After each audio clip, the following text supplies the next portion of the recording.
Everyone, ಎಲ್ಲರೂ ಹೇಗಿದ್ದೀರಾ? ನಾನು ನಿಮ್ಮ ಪ್ರೀತಿಯನ್ನೇ Shri. Welcome back to my YouTube channel. ಇದು ಸಂಕ್ರಾಂತಿ ಹಬ್ಬದ ವ್ಲಾಗ್ ಆಗಿರುತ್ತೆ. ನಾನು ಮದುವೆ ಆದಮೇಲೆ ಸೆಪ್ರೇಟಾಗಿ ಹಬ್ಬಗಳನ್ನು ಮಾಡ್ತಾ ಇರೋದು ಇದೇ ಮೊದಲು.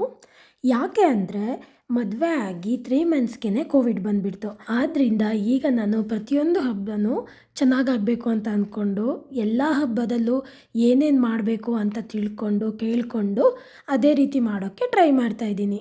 ಹಾಗಾಗಿ ನಾನು ಚಾರ್ವಿನ ಸ್ಕೂಲಿಗೆ ಕಳಿಸಿ ಮನೆ ಕೆಲಸಗಳನ್ನ ಮುಗಿಸ್ಕೊಂಡು ಮಾರ್ಕೆಟ್ಗೆ ಹೋಗಿ ಹಬ್ಬಕ್ಕೆ ಬೇಕಾಗಿರೋ ಐಟಮ್ಸ್ನೆಲ್ಲ ಪರ್ಚೇಸ್ ಮಾಡ್ಕೊಂಡು ಬಂದೆ.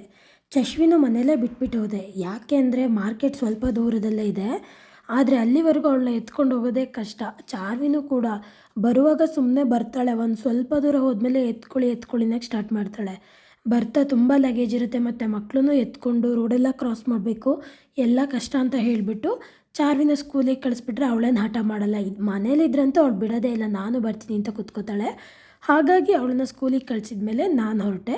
ಚಶ್ವಿನ ನೀತು ನೋಡ್ಕೋತಾ ಇದ್ಲು. ಅವಳು ನೈಟ್ ಡ್ಯೂಟಿ ಇರೋದ್ರಿಂದ ಮಲಗಿರ್ತಾಳೆ. ಅವಳ ಜೊತೆ ಅವಳನ್ನ ಬಿಟ್ಬಿಟ್ಟು ಹೋಗಿದ್ದೆ. ಮಾರ್ಕೆಟ್ಗೆ ಹೋಗಿ ಬರೋ ಅಷ್ಟರಲ್ಲಿ ಚಾರ್ವಿನ ಚಂದು ಕರ್ಕೊಂಡು ಬಂದಿದ್ದರು. ಮನೆಗೆ ಬಂದ ಮೇಲೆ ಎಲ್ಲ ಫ್ರೂಟ್ಸ್ ಆ್ಯಂಡ್ ವೆಜಿಟೇಬಲ್ಸ್ನ ಜೋಡಿಸ್ಕೊಂಡೆ.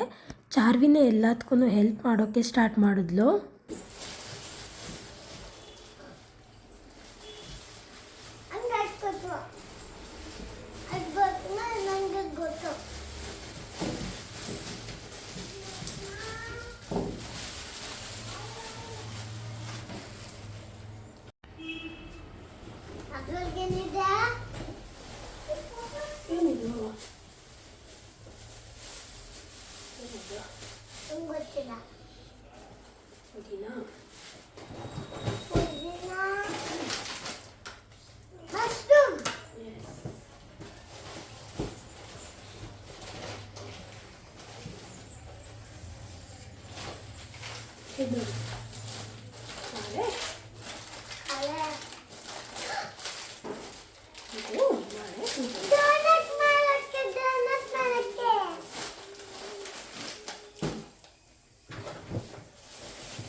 ಬಾಟಲ್ ಗಾರ್ಡ್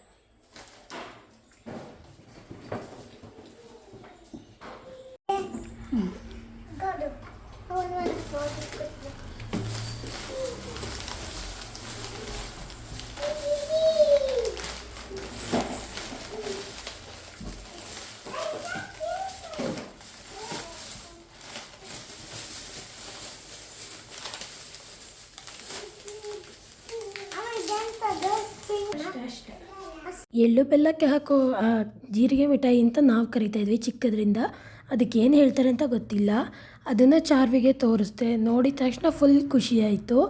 ಅಷ್ಟೊತ್ತಿಗೆ ನಾನು ಹೇಗೋ 2 ಪ್ಯಾಕ್ಸ್ನ ತಂದಿದ್ದೆ. ನನಗೆ ಗೊತ್ತಿತ್ತು ಚಾರ್ವಿ ಅದನ್ನು ಬಿಡಲ್ಲ ಅಂತ ಹೇಳಿಬಿಟ್ಟು. ಅದ್ರ ಜೊತೆಗೆ ಇನ್ನೊಂದು ಸಕ್ಕರೆದು ಒಂದು ಉಂಡೆ ಥರ ಬರುತ್ತಲ್ಲ, ಅದನ್ನು ತಂದಿದ್ದೆ. ಬಟ್ ಅವಳು ಎಳ್ಳು ಬೆಲ್ಲಕ್ಕೆ ಹಾಕಕ್ಕೆ ಬಿಡಲೇ ಇಲ್ಲ. ಅದಕ್ಕಿಂತ ಮುಂಚೆನೇ ಕೊಡಿ ಅಂತ ಕೇಳ್ಕೊಂಡು ಅವಳು ತೊಗೊಂಡ್ಳು. ಹಾಗಾಗಿ ಇನ್ನೊಂದು ಪ್ಯಾಕೆಟ್ನ ಮಾತ್ರ ನಾನು ತೋರಿಸಿರಲಿಲ್ಲ, ಅದನ್ನು ಎತ್ತಿಟ್ಟಿದ್ದೆ. ಹಾಗಾಗಿ ನನಗೆ ಎಳ್ಳು ಬೆಲ್ಲ ಮಾಡೋಕ್ಕೆ ಹೆಲ್ಪ್ ಆಯಿತು, ಇಲ್ಲಾಂದರೆ ಮತ್ತೆ ತರಬೇಕಾಗ್ತಿತ್ತು ನಾನು. ಹಾಗೆ ಇದು ನನ್ನ ನೆಕ್ಸ್ಟ್ ಡೇಯ ಸಂಕ್ರಾಂತಿ ಹಬ್ಬದ ವ್ಲಾಗ್.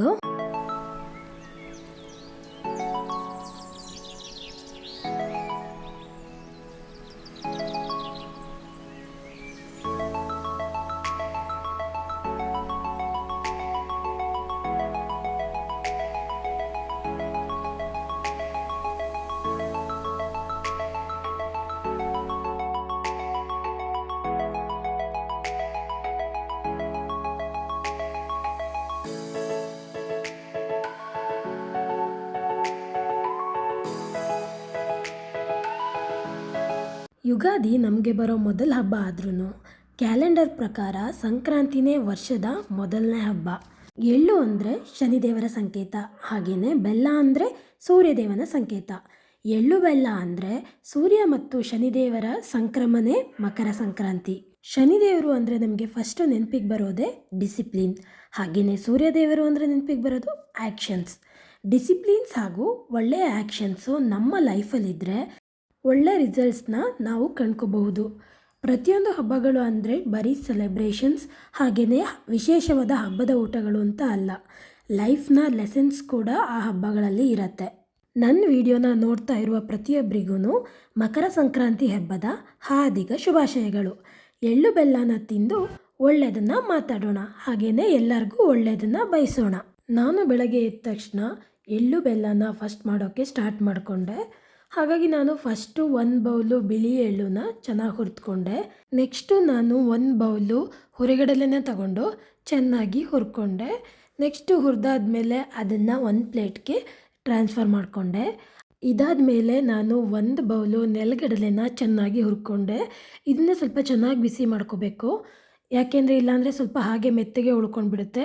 ನೆಕ್ಸ್ಟ್ ನೀಟಾಗಿ ಸಿಪ್ಪೆ ಎಲ್ಲ ತೆಗೆದಿಟ್ಕೊಂಡ ನಂತರ 1 ಬೌಲು ನಾನು ಸಿಪ್ಪೆ ತೆಗೆದು ಕಟ್ ಮಾಡಿ ಇಟ್ಕೊಂಡಿರುವಂಥ ಕೊಬ್ಬರಿ, ಹಾಗೆ 1 ಬೌಲ್ ಬೆಲ್ಲ, 1 ಬೌಲು ಹುರಿಗಡಲೆ, 1 ಬೌಲು ಬಿಳಿ ಎಳ್ಳು, ಹಾಗೆ 1 ಬೌಲು ನೆಲಗಡಲೆ, ಹಾಗೆಯೇ ಇದು ಜೀರಿಗೆ ಮಿಠಾಯಿ 1 ಬೌಲ್ನ ಮಿಕ್ಸ್ ಮಾಡಿಕೊಂಡ್ರೆ ಎಳ್ಳು ಬೆಲ್ಲ ತಯಾರಾಗುತ್ತೆ.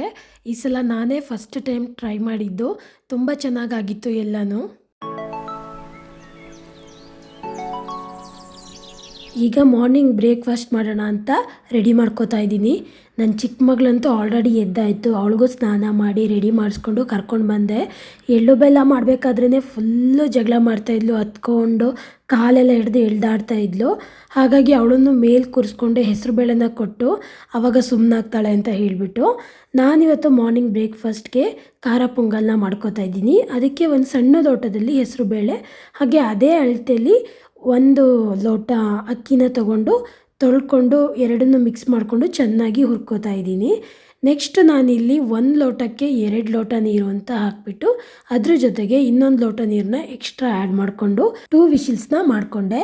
ನೆಕ್ಸ್ಟ್ ಈ ಕಡೆ 1 ಕಡಾಯಿಗೆ 3 ಸ್ಪೂನ್ ತುಪ್ಪ ಹಾಕ್ಕೊಂಡು ಅದು ಬಿಸಿ ಆದಮೇಲೆ ಸ್ವಲ್ಪ ಇಂಗು, 1 ಸ್ಪೂನ್ ಜೀರಿಗೆ, 1 ಸ್ಪೂನ್ ಶುಂಠಿ, 2 ಹಸಿಮೆಣಸಿನ್ಕಾಯಿ, ಹಾಗೆ 1 ಸ್ಪೂನು ಕಾಳುಮೆಣಸು, ಹಾಗೆಯೇ 2 ಸ್ಪೂನು ಗೋಡಂಬಿನ ಹಾಕ್ಕೊಂಡು ಫ್ರೈ ಮಾಡ್ಕೊಳ್ಳಿ. ಅದಾದ ನೆಕ್ಸ್ಟು ನಾವು ಬೇಯಿಸಿಟ್ಕೊಂಡಿರುವಂತಹ ಅಕ್ಕಿ ಮತ್ತು ಹೆಸರುಬೇಳೆ ಮಿಕ್ಸ್ಚರ್ನ ಹಾಕಿ ಸ್ವಲ್ಪ ಕೈ ಆಡಿಸ್ಕೊಳ್ಳಿ. ನೆಕ್ಸ್ಟು ರುಚಿಗೆ ತಕ್ಕಷ್ಟು ಉಪ್ಪು ಹಾಗೆಯೇ ಕೊತ್ತಂಬರಿ ಸೊಪ್ಪು ಹಾಕಿ ತಿರುಗಿಸಿದ್ರೆ ಇದು ರೆಡಿ ಆಗುತ್ತೆ. ಇದು ನಮ್ಮ ಪಕ್ಕದ ಮನೆಯಲ್ಲಿ ನಾರ್ತ್ ಇಂಡಿಯನ್ ಇದ್ದಾರೆ, ಅವರು ಮಕ್ಕಳನ್ನ ನೋಡಿಬಿಟ್ಟು ಇದನ್ನೆಲ್ಲ ಕೊಟ್ಟು ಹೋಗಿದ್ದಾರೆ. ಇದು ಅವ್ರ ಕಡೆ ಸಂಪ್ರದಾಯ ಅಂತೆ. ಇದ್ರ ಜೊತೆಗೆ ಮಕ್ಕಳು ಕಾಲು ಮುಟ್ಟಿ ಆಶೀರ್ವಾದನ ತಗೊಂಡು ಹೋದರು.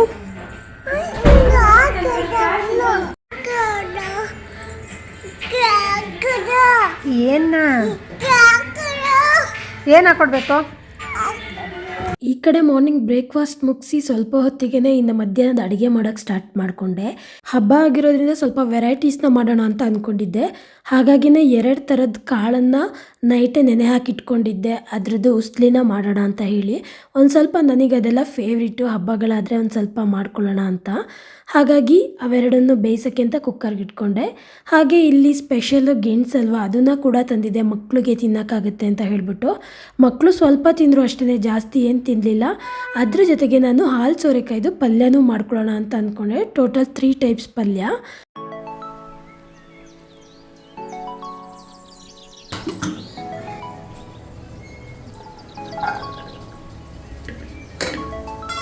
ಒಂದು ಕಡಾಯಿಗೆ ಸ್ವಲ್ಪ ಎಣ್ಣೆ ಹಾಕ್ಕೊಂಡು 1 ಸ್ಪೂನ್ ಸಾಸಿವೆ, 1 ಸ್ಪೂನ್ ಜೀರಿಗೆ, ಸ್ವಲ್ಪ ಇಂಗು, ಹಾಗೆಯೇ 2 ಸ್ಪೂನ್ ಕಡಲೆಬೇಳೆನ ಹಾಕ್ಕೊಂಡು ಫ್ರೈ ಮಾಡ್ಕೊತಾ ಇದ್ದೀನಿ. ಇದಾದಮೇಲೆ ಕಟ್ ಮಾಡ್ಕೊಂಡಿರುವಂತಹ 1 ಈರುಳ್ಳಿನ ಹಾಕ್ಕೊಂಡು ಅದು ಫ್ರೈ ಆದಮೇಲೆ ನಾನು ಕಟ್ ಮಾಡ್ಕೊಂಡಿರುವಂತಹ ಹಾಲು ಸೋರೆಕಾಯಿನ ಹಾಕ್ಕೊಂಡು ಚೆನ್ನಾಗಿ ಫ್ರೈ ಮಾಡ್ಕೊತಾ ಇದ್ದೀನಿ. ಆಮೇಲೆ ಸ್ವಲ್ಪ ಉಪ್ಪು ಹಾಗೆಯೇ ಅರಿಶಿನ ಪುಡಿನ ಹಾಕ್ಕೊಂಡು ನೀರನ್ನ ಹಾಕದೆ ಹಾಗೆಯೇ ಫ್ರೈ ಮಾಡ್ಕೊತಾ ಇದ್ದೀನಿ. ಏಕೆಂದರೆ ಇದು ತುಂಬ ಎಳೆದು ಬೇಗ ಬೇಯ್ಬೋದು. ಹಾಗಾಗಿ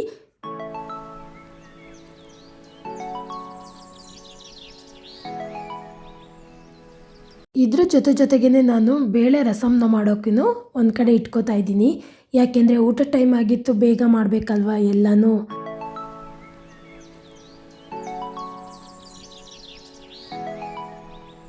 ಹಾಲು ಸೋರೆಕಾಯಿ ಈಗ ಸಾಫ್ಟಾಗಿ ಬೆಂದಿದೆ, ಹಾಗಾಗಿ ಇದಕ್ಕೊಂದು ಖಾರನ ರುಬ್ಕೊಬರ್ತೀನಿ. ಅಂದರೆ 2 ಮೆಣಸಿನ್ಕಾಯಿ ಹಾಗೆಯೇ ಸ್ವಲ್ಪ ಕಾಯಿ, 1 ಗೆಡ್ಡೆ ಬೆಳ್ಳುಳ್ಳಿನ ಹಾಕ್ಕೊಂಡು ಚೆನ್ನಾಗಿ ಗ್ರೈಂಡ್ ಮಾಡ್ಕೊಂಡು ಬಂದಮೇಲೆ ಇದಕ್ಕೆ ಆ್ಯಡ್ ಮಾಡ್ಕೊಳ್ಳಿ. ಚೆನ್ನಾಗಿ ಕಲಿಸ್ಕೊಂಡೆಲ್ಲ ಆದಮೇಲೆ ಒಂದು 2 ಮಿನಿಟ್ಸ್ ಆದಮೇಲೆ ಈ ಪಲ್ಯ ರೆಡಿಯಾಗಿರುತ್ತೆ. ತುಂಬಾ ಟೇಸ್ಟಿಯಾಗೂ ಕೂಡ ಇತ್ತು. ಈ ಕಡೆ ಕಾಳುಗಳನ್ನ ಬೇಯಿಸಿದ್ನಲ್ವ, ಅದು ಕೂಡ ತಣ್ಣಗಾಗಿತ್ತು. ಸೊ ಅದಕ್ಕೆ ನಾನು ಒಗ್ಗರಣೆ ಮಾಡ್ತಾಯಿದ್ದೀನಿ.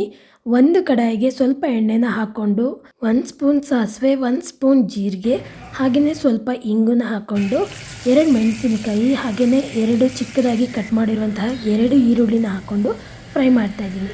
ಅದೇ ಥರನೇ ಸೇಮು ಇನ್ನೊಂದು ಕಾಳಿದೆ ಅಲ್ವಾ, ಹಾಗಾಗಿ ಎರಡನ್ನೂ ಒಟ್ಟೊಟ್ಟಿಗೆ ಮಾಡ್ತಾ ಇರೋದ್ರಿಂದ ಸೇಮ್ ಪ್ರೊಸೀಜರ್ ಇದಕ್ಕೂ ಕೂಡ ಸ್ವಲ್ಪ ಎಣ್ಣೆ, ಸಾಸಿವೆ, ಜೀರಿಗೆ ಹಾಕಿ ನಾನಿಲ್ಲಿ ಕರಿಬೇವನ್ನ ಯೂಸ್ ಮಾಡಿಲ್ಲ, ಯಾಕೆಂದರೆ ಆಲ್ರೆಡಿ ಖಾಲಿ ಆಗಿಬಿಟ್ಟಿತ್ತು, ನನಗೆ ಗೊತ್ತಿರಲಿಲ್ಲ.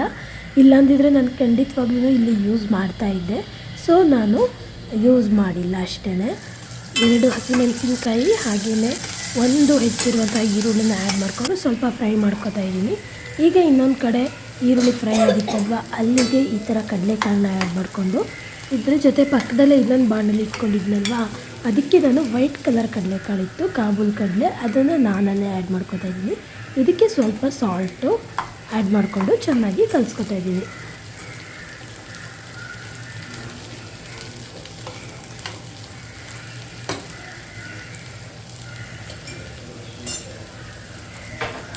ಈ ಕಡೆ ಈರುಳ್ಳಿನ ಫ್ರೈ ಆಗಿದೆ. ಸೊ ಇದಕ್ಕೆ ಕಾಬೂಲ್ ಕಡಲೆನ ಆ್ಯಡ್ ಮಾಡಿಕೊಂಡು ಚೆನ್ನಾಗಿ ಕಲಿಸ್ಕೊತಾ ಇದ್ದೀನಿ. ಟೇಸ್ಟ್ ನೋಡಿಕೊಂಡು ಉಪ್ಪನ್ನ ನಾವು ಆ್ಯಡ್ ಮಾಡಬೇಕಾಗುತ್ತೆ.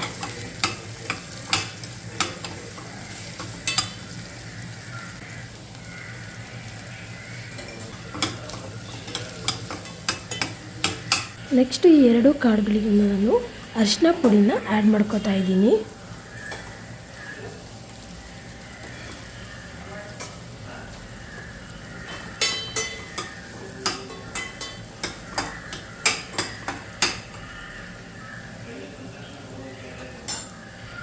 ಕೊನೆಯದಾಗಿ ಇದಕ್ಕೆ ಲಾಸ್ಟ್ ಬಟ್ ನಾಟ್ ಲೀಸ್ಟ್ ಅಂತ ಹೇಳಿಬಿಟ್ಟು ಕಾಯಿ ತುರಿನ ಆ್ಯಡ್ ಮಾಡ್ಕೊತಾ ಇದ್ದೀನಿ. 2ಕ್ಕೂ ಅಷ್ಟೇ ಕಾಯಿನ ಚೆನ್ನಾಗಿ ರುಬ್ಬಿಟ್ಕೊಂಡಿದ್ದೀನಿ.